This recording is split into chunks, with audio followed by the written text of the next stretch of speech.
వన మహోత్సవాన్ని ప్రతి ఒక్కరూ సామాజిక బాధ్యతగా తీసుకోవాలని డిప్యూటీ సీఎం పవన్ కళ్యాణ్ పిలుపునిచ్చారు. రాష్ట్ర వ్యాప్తంగా మొదలయ్యే వన మహోత్సవం కార్యక్రమంలో విధిగా పాల్గొనాలని అన్నారు. పచ్చదనంతో రాష్ట్రమంతా కలకలలాడాలని, అదే లక్ష్యంతో కూటమి ప్రభుత్వం ముందుకు వెళ్తుందని పవన్ కళ్యాణ్ చెప్పారు. కాకినాడ జిల్లా పిఠాపురంలోని పాదగయ క్షేత్రంలో వరలక్ష్మి పూజ చేసుకునే 12,000 మంది మహిళలకు డిప్యూటీ సీఎం పవన్ కళ్యాణ్ చీరలు, పసుపు, కుంకుమ పంపిణీ చేశారు. ఈ పాదగయ పూజలలో పాల్గొన్న ఆడపడుతులకు ప్రత్యేక సంచుల్లో పసుపు కుంకుమలు కానుకగా ఇచ్చారు. 2 రోజులుగా చేబ్రోల్లో పవన్ కళ్యాణ్ నివాసంలో పసుపు కుంకుమ కానుకలను సిద్ధం చేశారు. నెల్లూరు జిల్లా మత్స్యకారుల కల నెరవేరింది. జువ్వలదిన్నె ఫిషింగ్ హార్బర్ ప్రారంభమైంది. కేంద్ర రాష్ట్ర ప్రభుత్వాల సంయుక్త ఆధ్వర్యంలో నిర్మించిన ఫిషింగ్ హార్బర్ను వర్చువల్గా ప్రధాని మోదీ, ముఖ్యమంత్రి చంద్రబాబు ప్రారంభించారు. నెల్లూరు కలెక్టరేట్లో మోదీ వర్చువల్ విధానంలో శిలాఫలకాన్ని ఆవిష్కరించారు. ఇందుకు జిల్లా అధికార యంత్రాంగం విస్తృతమైన ఏర్పాట్లను చేసింది. ముంబై సినీ నటి కేసులో పోలీసుల విచారణ కొనసాగుతోంది. తాజాగా విచారణకు హాజరయ్యేందుకు ఆమె విజయవాడ చేరుకున్నారు. కాసేపట్లో విజయవాడ పోలీస్ కమిషనర్ను కలవనున్నారు. ఈ కేసుకు సంబంధించిన వివరాలను విజయవాడ సిపికి ముంబై నటి అందించనున్నారు. ఈ కేసులో నిజానిజాలు తేల్చేందుకు ఇప్పటికే ప్రభుత్వం ఏసీపీ స్రవంతి రాయ్ నేతృత్వంలో ప్రత్యేక బృందాన్ని సైతం ఏర్పాటు చేసింది. ముంబై సినీ నటి నుండి విచారణాధికారి స్రవంతి రాయ్ వివరాలు తీసుకోనున్నారు.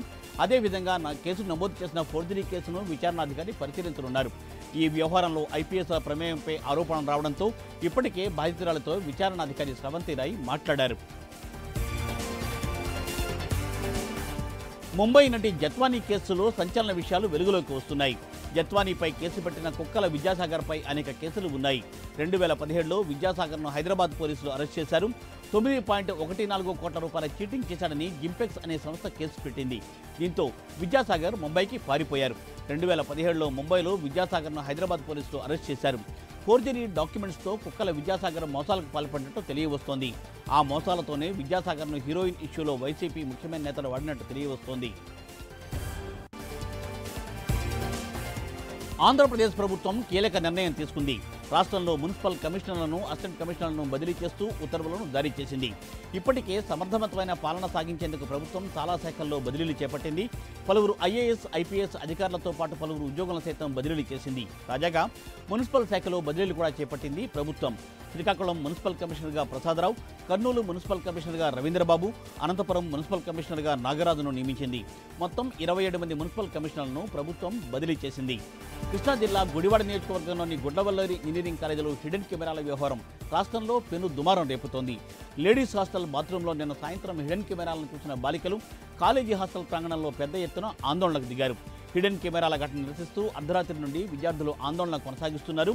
విద్యార్థుల ఆందోళనతో హాస్టల్ ప్రాంగణంలో పరిస్థితి ఉద్రిక్తంగా మారింది. అయితే హిడెన్ కెమెరాల వ్యవహారంపై సీఎం చంద్రబాబు సీరియస్ అయ్యారు. ఘటనపై సమగ్ర దర్యాప్తు జరపాలని ఉన్నతాధికారులను సీఎం ఆదేశించారు. గుడ్లవల్లేరు ఇంజనీరింగ్ కాలేజీలో విద్యార్థినుల ఆందోళనపై హోంమంత్రి వంగలపూడి అనిత స్పందించారు. అధికారులతో మాట్లాడి వివరాలు అడిగి తెలుసుకున్నారు. హిడెన్ కెమెరాల ఆరోపణలపై విచారణకు మంత్రి ఆదేశించారు. విచారణలో తప్పు చేశారని తేలితే దోషులు, బాధ్యులపై కఠిన చర్యలు తప్పవని ఆమె హెచ్చరించారు. ఇటువంటి ఘటనలు కాలేజీల్లో పునరావృతం కాకుండా చర్యలు తీసుకోవాలని ఉన్నతాధికారులను హోంమంత్రి ఆదేశించారు. అనంతపురం జిల్లా గుత్తి పట్టణంలోని వివేకానంద హైస్కూల్లో పనిచేసే ఉపాధ్యాయులు భారతి రెచ్చిపోయింది.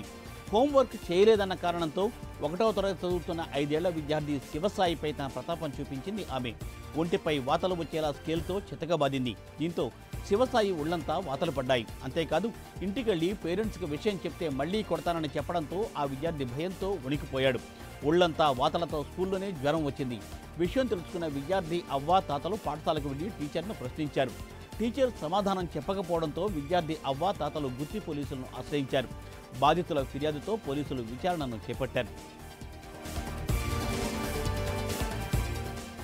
హైదరాబాద్లో మరో నకిలీ క్లినిక్ భాగోతం బట్టబయలైంది. కేపీహెచ్బీలోని సూర్య ఎలైట్ 3వ ఫ్లోర్లో అనుమతులకు విరుద్ధంగా నిర్వహిస్తున్న డాక్టర్ సుగుణ ప్రీమియర్ డెర్మటాలజీ క్లినిక్లో వైద్యాధికారి డాక్టర్ రఘునాథ్ స్వామి తనిఖీలు చేశారు. క్లినిక్కు సంబంధించిన రిజిస్ట్రేషన్ పత్రాలను పరిశీలించగా అవి ఫేక్ డాక్యుమెంట్స్ అని గుర్తించారు. దీంతో క్లినిక్ను డాక్టర్ రఘునాథ్ స్వామి సీజ్ చేశారు. 11 నెలలుగా ఎటువంటి అనుమతి పత్రాలు లేకుండా ట్రీట్మెంట్ నిర్వహిస్తున్నారని వెల్లడించారు. నిబంధనలకు అనుగుణంగా వ్యవహరించే వారిపై కఠిన చర్యలు తీసుకుంటామని ఆయన హెచ్చరించారు.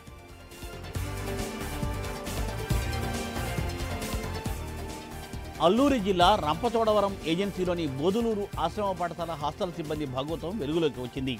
సిబ్బంది మితిమీరి విద్యార్థులను ఇబ్బందులకు గురిచేస్తున్నారు. దీంతో విద్యార్థులు సర్పంచ్ ముందు వారి గోడును విన్నవించుకున్నారు. అయితే ఆ వీడియోలు బయటకు రావడంతో ఉన్నతాధికారులు ఎంక్వైరీకి సిద్ధమయ్యారు. సిబ్బంది చెప్పినట్లు వినకపోతే గదిలో పెట్టి కొడుతున్నారని విద్యార్థులు అధికారుల ముందు ఆవేదన వ్యక్తం చేశారు. అంతేకాకుండా హెచ్ఎం కూడా వాళ్లకే సపోర్ట్ చేస్తున్నారని తెలిపారు. అంతేకాకుండా వార్డెన్, నర్సు, హెచ్ఎంలను మార్చాలని విద్యార్థులు వేడుకుంటున్నారు.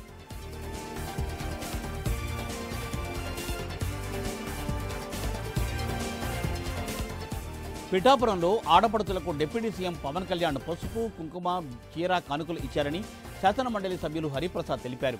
శ్రావణమాసం చివరి శుక్రవారాన్ని పురస్కరించుకుని పిఠాపురంలోని శ్రీ పురుహూతిక అమ్మవారి ఆలయంలో వరలక్ష్మీ వ్రత పూజ నిర్వహించామని అన్నారు. ఈ మేరకు పవన్ సొంత ఖర్చులతో మహిళలకు చీరలు పంపించారు. వీటిని నాగబాబు భార్య పద్మజ అందజేశారు. భక్తుల రద్దీ ఎక్కువగా ఉన్న నేపథ్యంలో 3 బ్యాచ్లుగా వ్రతాలు నిర్వహించే విధంగా ఆలయ అధికారులు ఏర్పాట్లు చేశారు.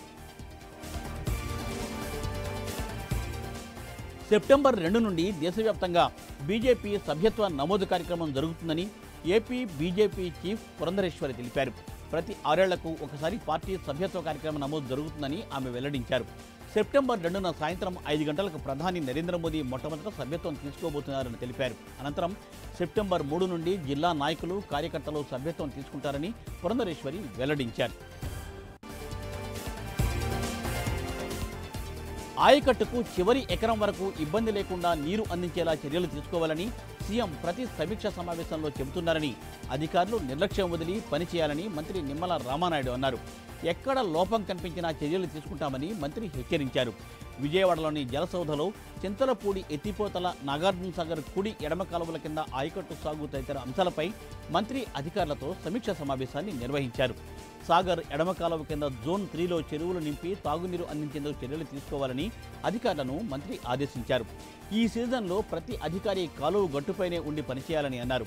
చింతలపూడి ఎత్తిపోతల పథకాన్ని పట్టాలపైకి ఎక్కించాలని మంత్రి నిమ్మల రామానాయుడు కోరారు.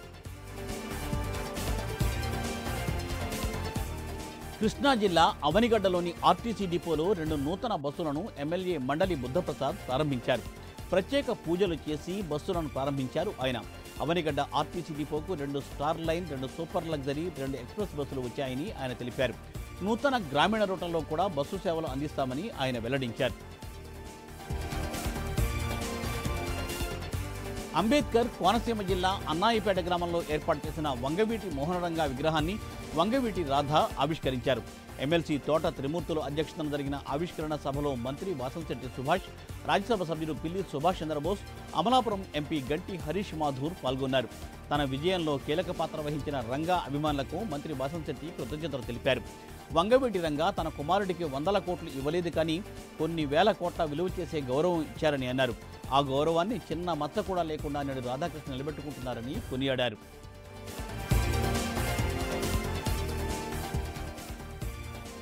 వైసీపీ ప్రభుత్వ అరాచకాలకు జిత్వానీ ఉదంతం ఒక నిదర్శనమని టీడీపీ నేత బుద్ధ వెంకన్న ఘాటుగా వ్యాఖ్యలు చేశారు. విజయసాయిరెడ్డి శాంతి వ్యవహారం చూశామని, అరగంట మంత్రులు ఏమన్నారో చూశామన్నారు. ఇప్పుడు సకల శాఖ మంత్రి చేసిన దారుణం చూస్తున్నామని అన్నారు ఆయన.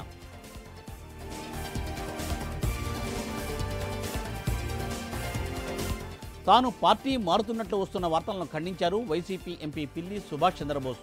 వైఎస్ఆర్ తన రాజకీయాల్లో ప్రోత్సహించారని, జగన్ పార్టీ స్థాపించినప్పటి నుండి వైసీపీలోనే ఉన్నానని తెలిపారు. పిల్లి సుభాష్ చంద్రబోస్ తమపై కావాలనే కొంత దుష్ప్రచారం చేస్తున్నారని వైసీపీ ఎంపీలు అంటున్నారని ఆయన తెలిపారు. రాచర్లలో ఏసీబీ అధికారులు దాడులు నిర్వహించారు. రైతు కిరణ్ పొలంలో ట్రాన్స్ఫార్మర్ ఏర్పాటు చేసేందుకు లైన్మెన్ రామలింగయ్య 20,000 రూపాయల లంచం డిమాండ్ చేశాడు. దీంతో బాధితుడు కిరణ్ ఏసీబీ అధికారులను ఆశ్రయించారు. ఏసీబీ అధికారులు లైన్మెన్ రామలింగయ్య డబ్బులు తీసుకుంటూ ఉండగా రెడ్ హ్యాండెడ్గా పట్టుకున్నారు.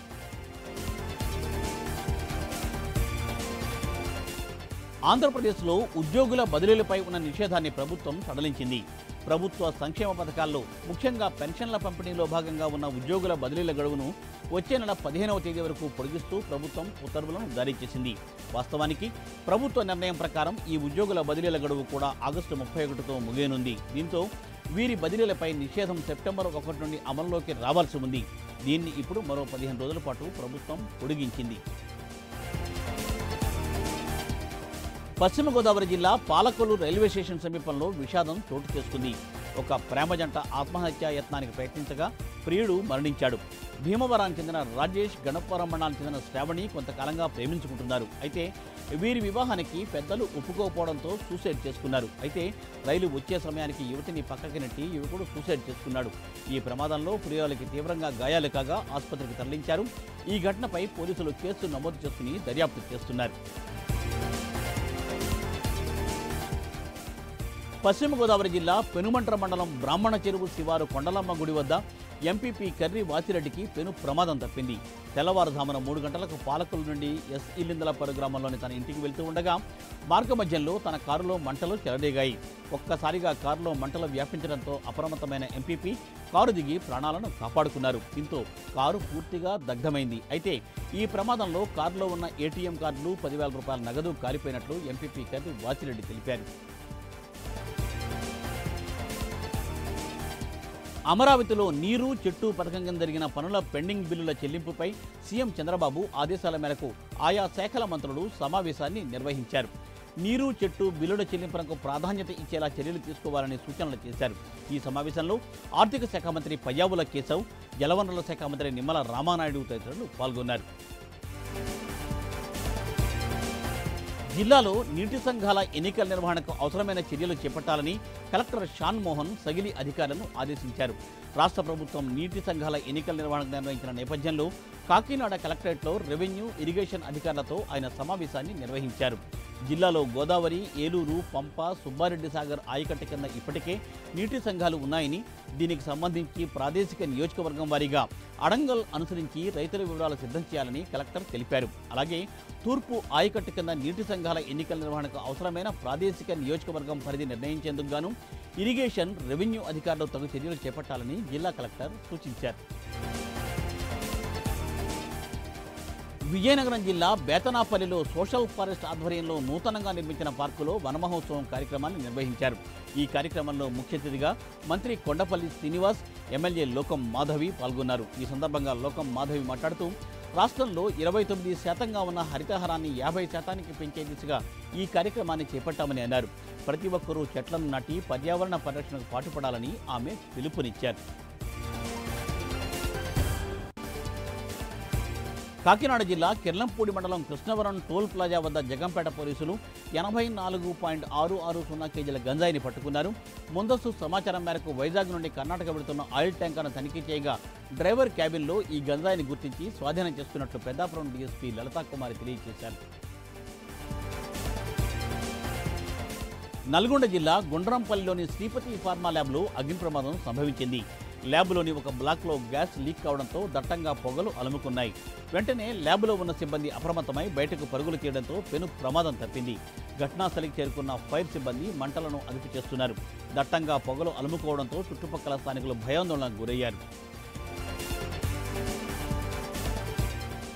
మహబూబ్నగర్ జిల్లాలో క్రిస్టియన్పల్లి 523 సర్వే నెంబర్లో ఇల్లు కూలగొట్టిన ప్రాంతాలను మాజీ మంత్రి శ్రీనివాస్ గౌడ్ పరిశీలించారు. అధికారులు వికలాంగులు, అంధుల ఇళ్లను కూడా వదలకుండా కూలగొడుతున్నారని మాజీ మంత్రి మండిపడ్డారు. ఇల్లు కూలగొట్టిన పేదలకు ఉండేందుకు వసతులు కల్పించాలని, అంతేకాకుండా భోజన సదుపాయం కల్పించాలని డిమాండ్ చేశారు.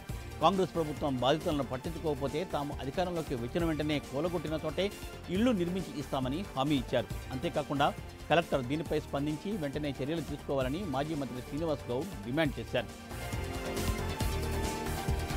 హైదరాబాద్ హబ్సిగూడలో ఘోర రోడ్డు ప్రమాదం సంభవించింది. ఇండియన్ ఆయిల్ పెట్రోల్ పంప్ వద్ద బైక్ను లారీ ఢీకొట్టింది. ఈ ప్రమాదంలో 6వ తరగతి చదువుతున్న విద్యార్థిని కామేశ్వరిపై లారీ వెళ్లింది. తీవ్ర గాయాల పాలైన బాలికను ఆసుపత్రికి తీసుకువెళ్తూ ఉండగా మార్గమధ్యంలోనే మరణించింది. ఈ ఘటనపై కేసు నమోదు చేసిన పోలీసులు లారీ డ్రైవర్ను అదుపులోకి తీసుకున్నారు. మంచిర్యాల జిల్లాలో రేపు డిప్యూటీ సీఎం భట్టి విక్రమార్క పర్యటించనున్నారు. ఈ మేరకు అధికారులు అన్ని ఏర్పాట్లను పూర్తి చేశారు.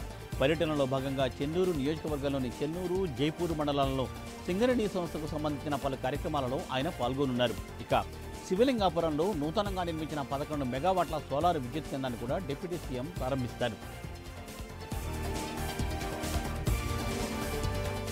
హైదరాబాద్లో వినాయక ఉత్సవాల సందర్భంగా కుకట్పల్లి జోన్ పరిధిలోని పలు చెరువులను అందులో ఏర్పాటు చేసిన బేబీ పాండ్లను మేయర్ గద్వాల విజయలక్ష్మి సందర్శించారు. అందులో భాగంగానే వెన్నెలగడ్డ చెరువు, కట్టమైసమ్మ, పరికి చెరువు వద్ద ఏర్పాట్లను పరిశీలించారు ఆమె. భక్తులకు ఎలాంటి అసౌకర్యం కలగకుండా అన్ని వసతులు కల్పించాలని మేయర్ అధికారులను ఆదేశించారు. మేడ్చల్ మండల పరిషత్ కార్యాలయంలో కళ్యాణలక్ష్మి, షాదీ ముబారక్ చెక్కులను ఎంపీ ఈటల రాజేందర్, మేడ్చల్ ఎమ్మెల్యే చామకూర మల్లారెడ్డి లబ్ధిదారులకు అందజేశారు. గుండ్ల పోచంపల్లి మేడ్చల్ మున్సిపాలిటీలోని సుమారు 80 మంది లబ్ధిదారులకు ఈ చెక్కులను అందజేశారు. నిర్మల్ జిల్లా భంగ్సాలో చైన్ స్నాచర్లు హల్చల్ చేశారు. పట్టణంలో కమలా థియేటర్ వద్ద ఒక మహిళ మెడలో నుండి పుస్తల తాడును లాక్కెళ్లడానికి ప్రయత్నించారు చైన్ స్నాచర్లు. వెంటనే సదరు మహిళ గట్టిగా కేకలు వేయడంతో అక్కడి నుంచి వారు పారిపోయారు. చైన్ స్నాచర్స్పై పోలీసులు నిఘా పెట్టాలని స్థానికులు కోరుతున్నారు. కుకట్పల్లిలో సున్నం చెరువు, మైసమ్మ చెరువు ఆక్రమణలపై నోటీసులు ఇవ్వడంపై బీఆర్ఎస్ ఎమ్మెల్యే మాధవరం కృష్ణారావు ఆగ్రహం వ్యక్తం చేశారు. పేద ప్రజలు గత 50 ఏళ్లుగా రిజిస్ట్రేషన్ ల్యాండ్లో నివసిస్తూ ఉంటే ఇప్పుడు నోటీసులు ఇచ్చి బెదిరించడం పట్ల ఎమ్మెల్యే అసహనం వ్యక్తం చేశారు.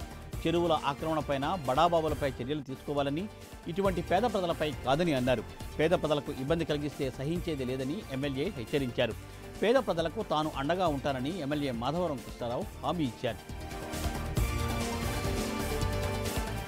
నల్గొండ జిల్లాలోని నాగార్జునసాగర్ ప్రాజెక్టు ఎగువ నుండి వరద ఉధృతి పెరుగుతోంది. దీంతో ప్రాజెక్టు 26 క్రస్ట్ గేట్లు ఎత్తి 3,33,864 క్యూసెక్కుల నీటిని అధికారులు దిగువకు విడుదల చేస్తున్నారు.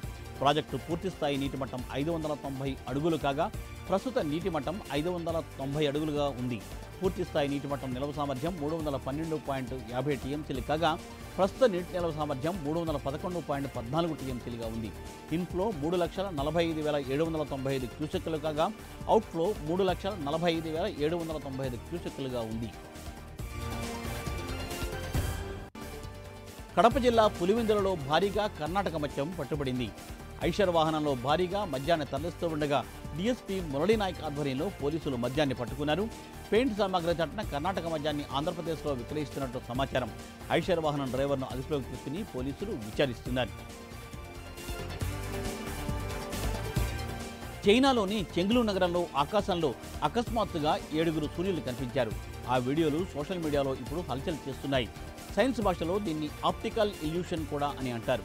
విండో గ్లాస్ 7 పొరలు ఉన్నందున కాంతి వక్రీభవనం తర్వాత ప్రతి పొర సూర్యుని నీడను సృష్టిస్తుంది. దీనికి ఆప్టికల్ ఇల్యూషన్ అని కూడా పిలుస్తారు. ఆకాశంలో ఏకకాలంలో 7 సూర్యులు కనిపించడానికి కారణం ఇదే. ఈ వీడియో ఎక్స్లో షేర్ చేశారు. ఇది ఇప్పటి వరకు 8.4 మిలియన్ల వరకు వీక్షించారు. పోస్టుపై నెటిజన్లు పెద్ద సంఖ్యలో తమ అభిప్రాయాలను తెలియజేస్తున్నారు.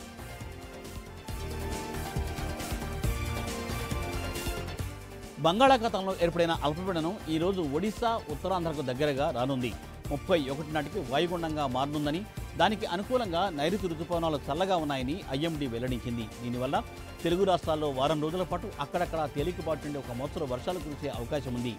ఈరోజు, రేపు కోస్తా ఆంధ్ర, యానాంలో అతిగా భారీ వర్షాలు కురుస్తాయి. అలాగే ఈ వేటి నుండి సెప్టెంబర్ 1 వరకు తెలంగాణలో అతి భారీ వర్షాలు కురుస్తాయని ఐఎండీ హెచ్చరించింది.